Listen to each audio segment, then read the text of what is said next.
Hey, Larry here, Acts 29 today, the journey coming to you from cloudy skies and Chiang Mai, Thailand. I'd like to welcome all the viewers in Thailand and from around the world to this edition where we are actually going to be doing something a little different today. We're going to digress into the swamp of the world system for a few minutes, and then next time we will jump right back up into the heavenlies and on the path of transformation. First, I'll give you a little health update here because, as some of you know by now, that I ended up in the hospital in an emergency situation a couple weeks ago. I'd had some pain in my stomach for a while, and you just kind of think, well, maybe you're eating something you shouldn't be or whatever, so you start cutting out stuff to find out if something's bothering your stomach or whatever. And it got worse and worse and worse to where one day the pain was so bad that I just couldn't do it. So I went to the hospital. They did an ultrasound and x-ray, didn't really see much of anything, gave me some antibiotics and sent me home. But about 3 or 4 hours later, the pain would build up, and then I'd hear this kind of gurgling sound, and the pain would go down a little bit.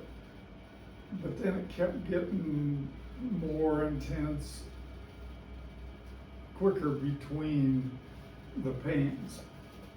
So I went back in about 5 o'clock, and then they did a CT scan by 6 or 7 or so. Then they admitted me, put me in a room. At 11:30 at night, a doctor came in, and he was actually the same doctor I'd had 10 months ago that did the hernia, inguinal hernia on the right side surgery. So he knew me and all that. And he told me what was going on. He drew a picture for me. There was a blockage in my intestine, and everything had from the blockage back a certain distance, it had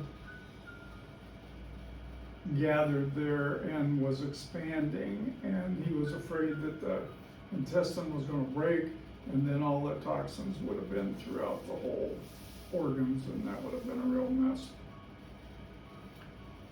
So at 11:30, he told me, we need to do this surgery, we need to cut this piece out and sew it back together, but we got to get this blockage out of there. It's has to be done. And I said, okay, so when are you doing the surgery? He said 30 minutes. And so he left, and about 15 minutes later, they came in and started prepping me. And at 12 o'clock, I was in surgery, and it went for 4 hours, and when I woke up, it was 5 o'clock, straight up. And I was in ICU for one night, and then I was in the hospital for another, 9 days, 10 days, something like that, because it was extremely painful, extremely hard for me to move around, and I was supposed to move around to help the healing process. And I didn't have anything to eat or drink for 8 days. So I was extremely weak, and so it was a tough one. So anyway, this is my first day back on the job, so to speak, in my office. And today's the 5th of July in Thailand, so it's the 4th of July in America. And so people are always asking, 250th year for America, and blah, blah, blah. So I want to just give a few thoughts about this. And, people are going to do whatever they're going to do. But this is kind of just some things that I thought about. So let me digress to the 250th birthday of the USA. Now, the Great Matrix Illusion. Matrix comes from the word Maya. Maya means illusion. So there's been a great matrix illusion that has been put out to the American people, and especially the evangelical Christians. They really latched onto this. And it's called MAGA. And that stands for Make America Great Again. Remember those last two words, great again. Now, the guy that did this MAGA movement in the beginning, the president, when you do your research on this guy, there's certain things that he lives by, methods of operation. He lives by them. He's always lived by these principles.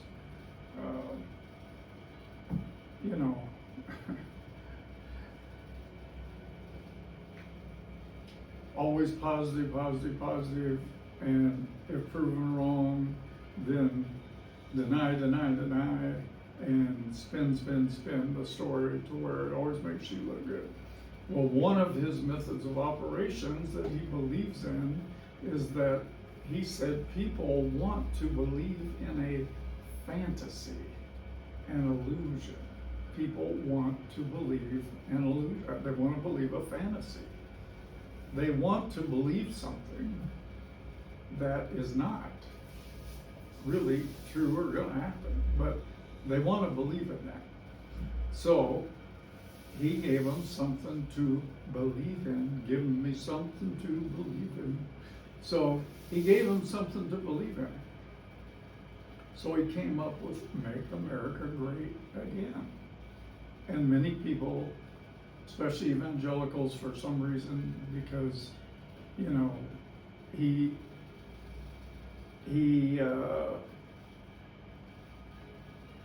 he accepted them, he pandered to them, he holds the Bible once in a while, he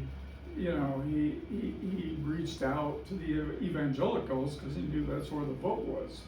And so they bought into it, they gave him the vote, and he gives them a little bit of power or whatever. So the two major things here to consider are the words great and again. So my question was, exactly when was America great in the first place? Okay, that's a fair question. If we're going to make it great again, then where was it great to begin with? And of course, you could go through a myriad of things, which I'm not going to do because of the time, but whatever period you think that was, are we actually going to go backwards, go back to that time in history? Because the wording is, again, we're going to make this country great again. So are we going back to, the late 50s, early 60s of Ozzie and Harriet and Dennis the Menace and, the Flintstones and Leave It to Beaver, Norman Rockwell days of, the policeman sitting with the little kid at the soda fountain drinking a strawberry soda, you know. Is the country actually gonna go back somehow to those days before the cell phone, before the computers, before all this high-tech stuff that we have now? Are we gonna disband all that and go back to some point in history that we thought was great? And so, you know, throughout all this 250 years, you've got some good, you've got some bad, and you've got some ugly. Okay? That's just the way it is. So, I think you would agree with me that America is not going to go backwards to anything that was in the past, but it is actually going forward into the most unknown future it has ever faced. And they call it the New World Order. The New World Order. World order. Catch that?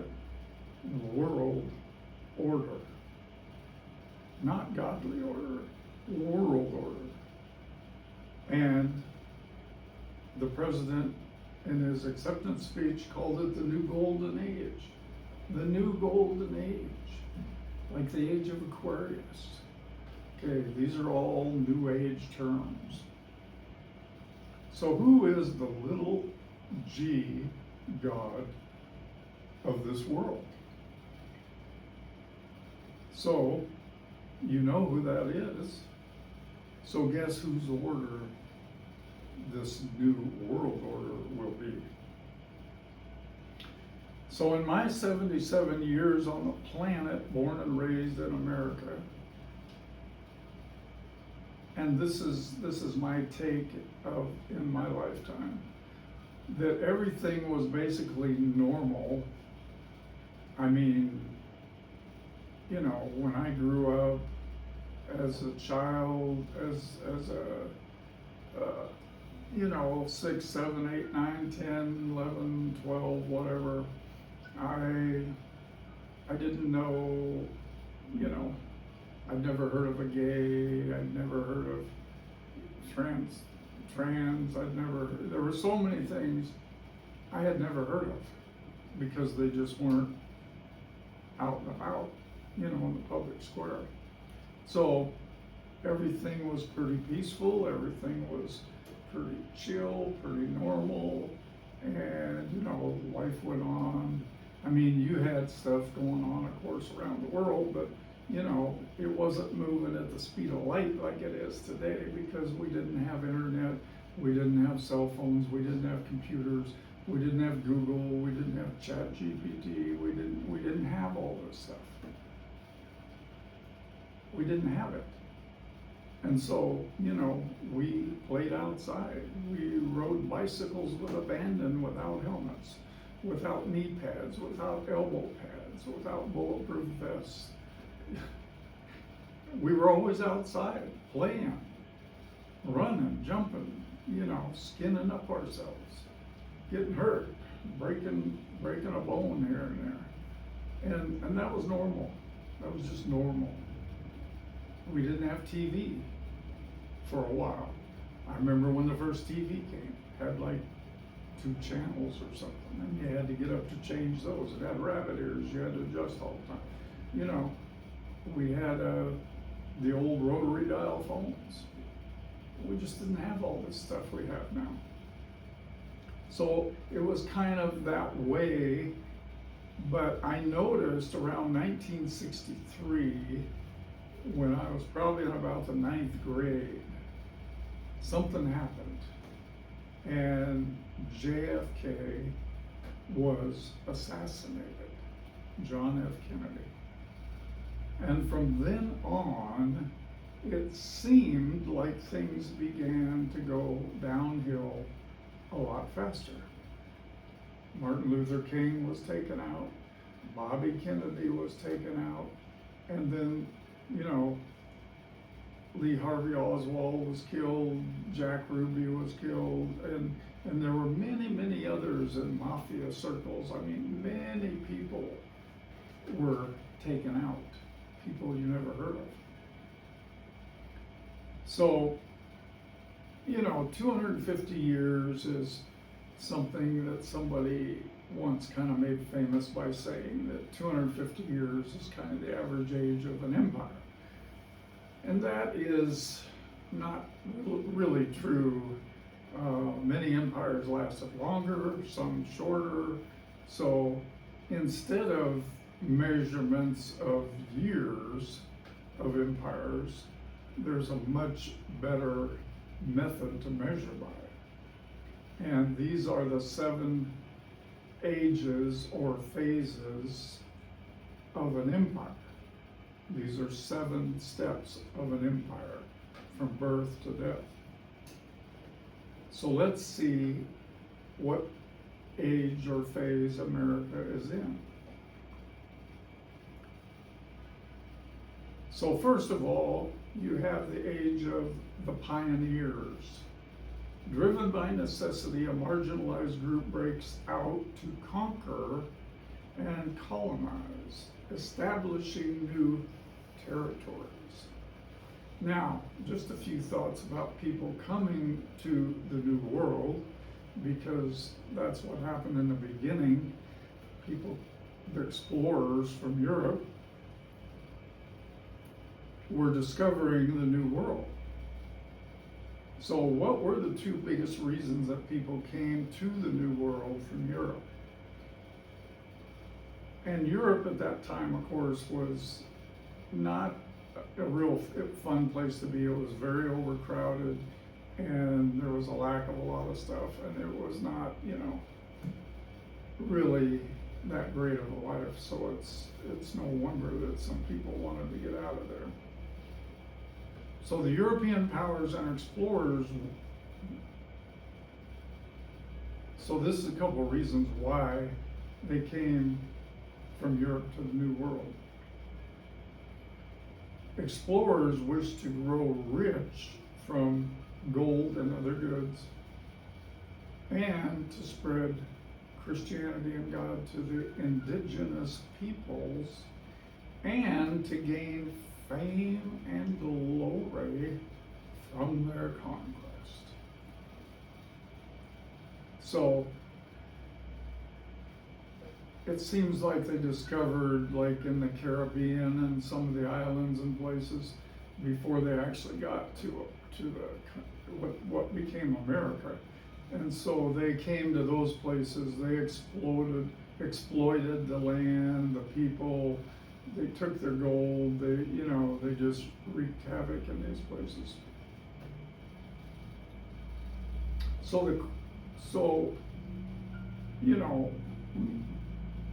One of the reasons they said was Christianity, to spread Christianity and God to indigenous peoples.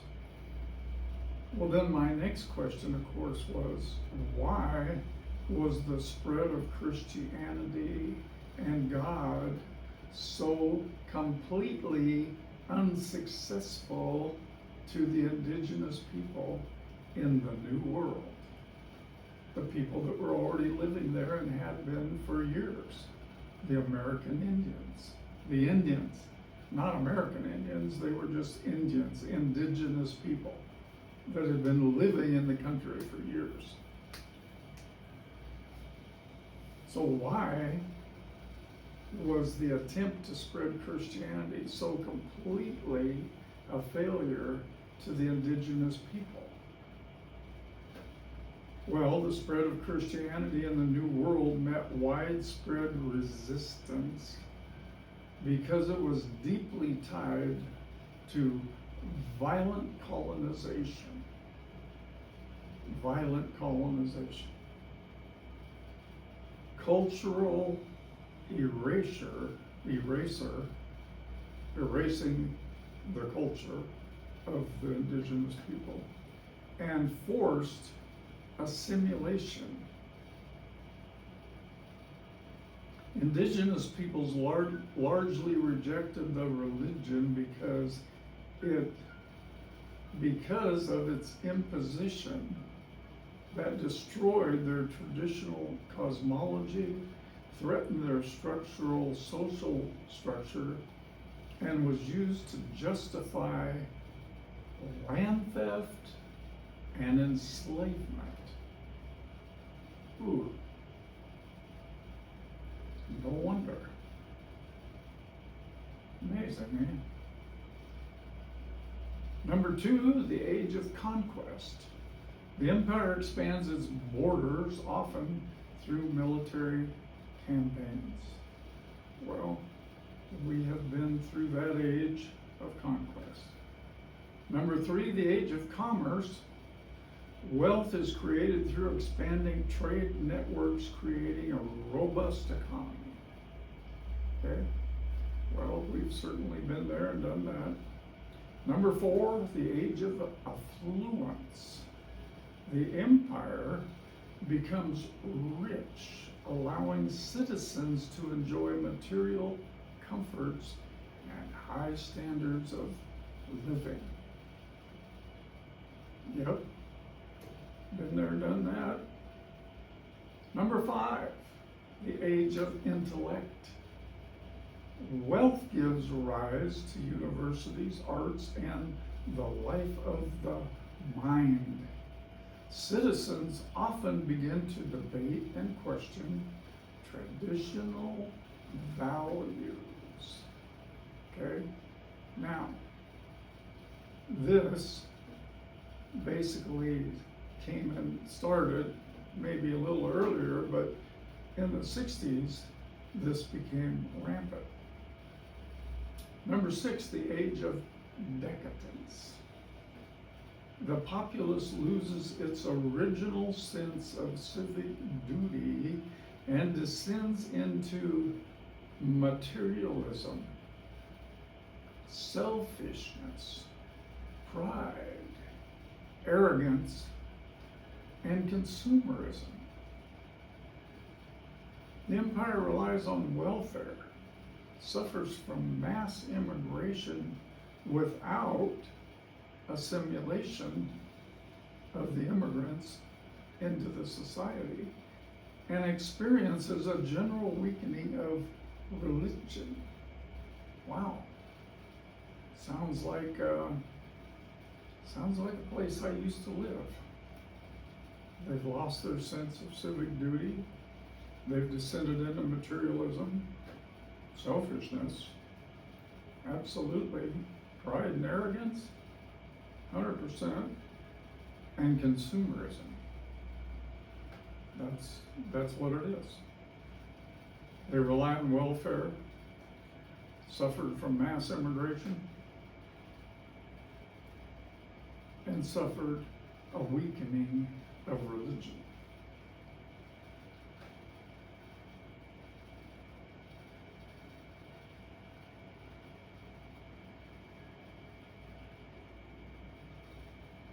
When the church gets in bed with politics, okay, when the church gets in bed with politics and politicians, the result is always an offspring called Ishmael Frankenstein. It has never worked and will never work, because what is born of flesh is flesh. When the church gets in bed with politics, that is born of flesh and is flesh. That which is born of the Spirit is spirit. So the kingdom of God is not of this world. Love not the world nor the things that are in the world. The world is passing away, but the word of God will stand forever. You can never fix a spiritual problem with a political solution. And this type of stuff has drawn and distracted millions of Christians from the mission of the church. And then I heard these words: take off the flag and put on Christ. And I wrote it down and looked at it and said, oh my word, that's the Holy Spirit. I couldn't have thought of that. Take off the flag and put on Christ. Wow. It kind of says it all. Keep the main thing the main thing.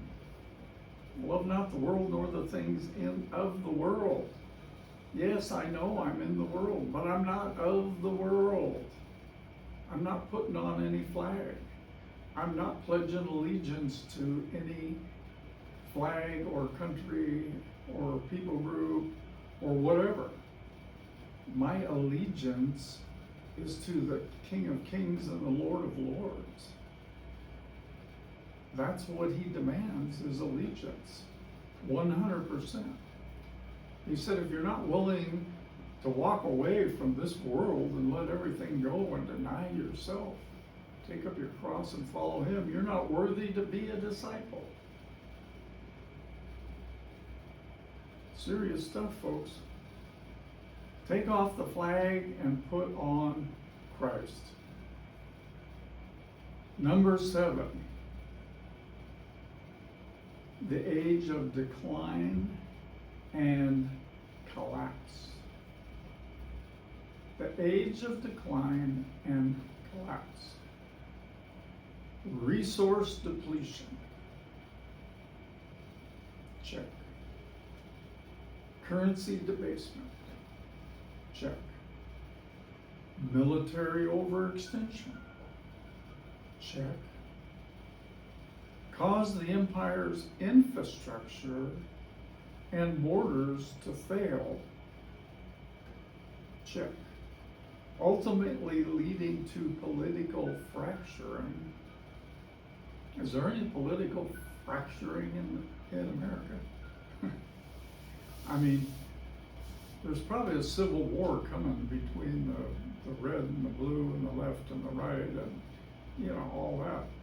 That's probably what's coming to those two groups. Political fracturing. Or conquest by outside forces. Okay? And that day will probably come. That day will probably come as America implodes from the inside. That's the last phase. That's the last age of decline and collapse.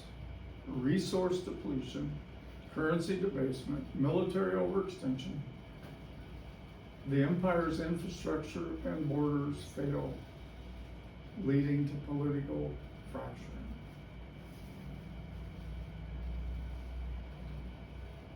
So, we have been through the first 6 and we are well into number 7.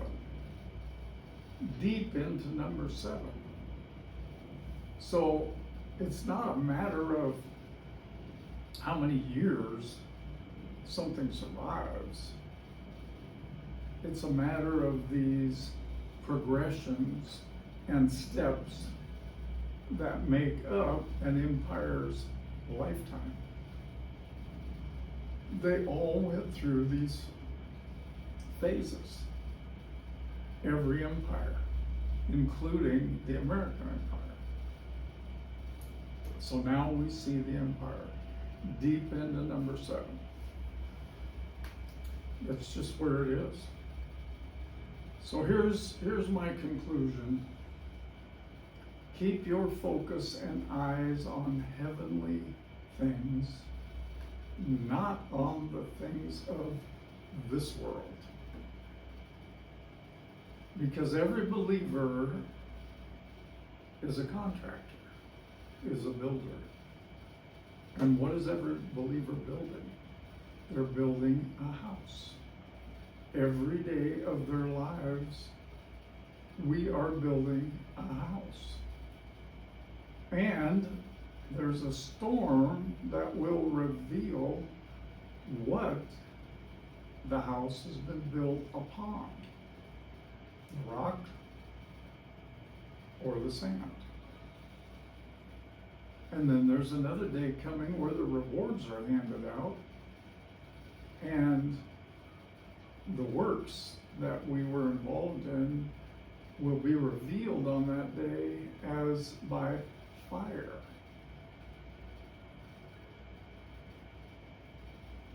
Gold, silver, precious stones, they'll survive the fire.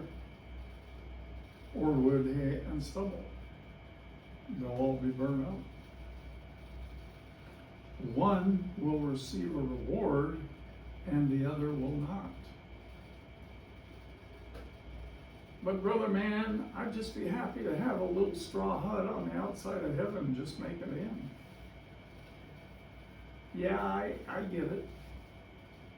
But I got a feeling that the rewards handed out in heaven are going to be beyond anything we could ever comprehend and go on forever. So we must be victorious over the machine and not become slaves to the machine. What is the machine? The machine is this world system, the system of spiritual darkness, the system of deception and distraction. And we must keep the faith, fight the good fight, and stay in the love of God. Stay in your God-given lane and finish the race that has been set before you. The race has been set before each one of us. We're not all out on one big racetrack racing each other. We have a race that has been set before us. We have a specific lane that we are to run in and complete that course, that part of the race that is set before us, the lane that God has put us in to run in that lane. And I can't get involved in a bunch of other people's lanes and what they're doing and how they're doing it and what they should be doing, not doing, whatever.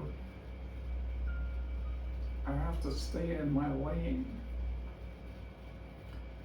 And I finally know what my lane is now, after so many years.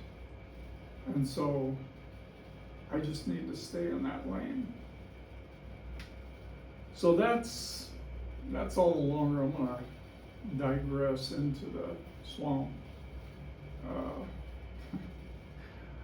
I'm gonna step out of the swamp and wash off with the cleansing water of the Word now, and pop back up into the heavenlies, and next time we will continue on the path of transformation. But I just wanted to, because of the hoopla around, all this 250 thing that people are so excited about.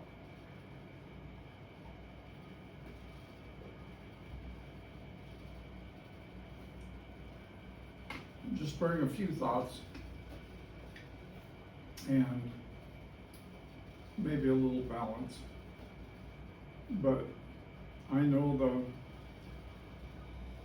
I know certain people are wrapped up in all this stuff because it's easier to fight something you can see. See, our fight is not with flesh and blood. And so these people are content to fight flesh and blood. And that's a losing battle. That's not the fight. See? It's like the Old Testament Jewish people, you know. They were in the shadow. It was a shadow of things to come. And the shadow led to the true substance, which was Jesus. Okay? If you walk along and there's a shadow of a tree on the ground, if you follow the shadow long enough, you'll get to the tree, the substance, the reality. But when the reality came for the Jews to find that reality and step out of the shadow into the reality of substance, which is Jesus, the Messiah, they stumbled over that. They didn't accept that. And so they remain in the shadow. They're still living in the shadow. And so, you know, Christians get all caught up in this political illusion and get sucked into the black hole of drama that never ends. And yet, for what? For what? So you got your hero where you want him now, and what? It is what it is, see. But that's where they are, because it's easier to fight there than it is to fight their own flesh that needs to die. Their own self that needs to be mortified by the Spirit. The deeds of the body are mortified through the Spirit. So the flesh can rule and reign in the soulish lives of Christians, but they can fight at the ballot box. They can fight in the rallies. They can hold the signs, wear the flag, wear the hats and talk the talk. But at the end of the day, see, we're going to slip into eternity. Eternity is our future. As believers, that is our future. So then how should we live now, realizing that this micro dot of existence that we call our life on this planet, which in the scope of eternity, you couldn't even find your life on this planet with the world's most powerful microscope. You couldn't even see the thin slice in the realm of eternity that you were on this planet. Your life is a vapor. It's a puff of smoke. When you breathe in the cold air and you see your breath, how long does it stay there? You see it, boom, it's gone. I mean, it's just maybe a second. It's gone. Your life here, time-wise, is not even perceptible, cannot be measured. And so why would I fight here against flesh and blood for something on this earthly planet when I should be preparing myself and growing and developing spiritually for when I step out of this flesh body into that spirit world, that I'll be grown. I'll come in as an adult, not a child, not a baby, not a toddler. Because I spent all my time fighting flesh and blood here, I end up going in there in the nursery.